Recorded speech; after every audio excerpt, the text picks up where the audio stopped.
Сәлем достар, бүгін біз өте тез және табада пісетін пицца жасаймыз. Жасалу жолы оңай және осындай әдемі жұмсақ болып піседі. Оған керегі 2 жұмыртқа, 4 ас қасық майонез және 4 ас қасық сметана.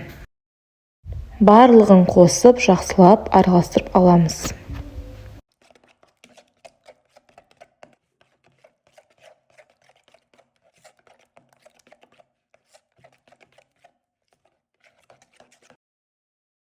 Араластырып болғаннан кейін тұз қосамыз, яғни көп қоспаймыз, азғантай қосамыз және 9 ас қасық ұн қосамыз, жақсылап және араластырамыз.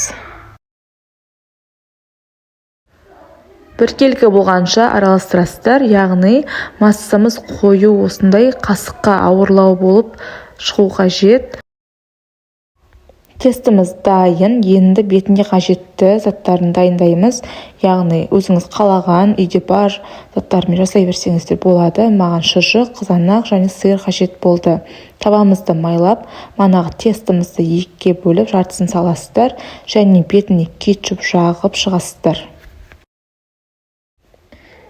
Бетіне кубиктап туралған шұжықты және қызанақты саламыз. Бәрін салып болғаннан кейін ең соңында сиырды салып шығасыздар. Табаны отқа қойып, табаның бетін жауып, астын басып қойып, 2 минутта пісіріп шығасыздар. Міне өте керемет дәмді болып шығады. Өте жұмсақ болып шығады. Пицца өте тез және дәмді болып піседі.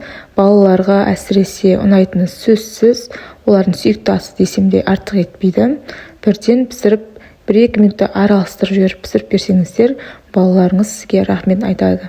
Дайын болған пиццаны осылай бөліктерге бөліп, дастарханға ұсынасыздар.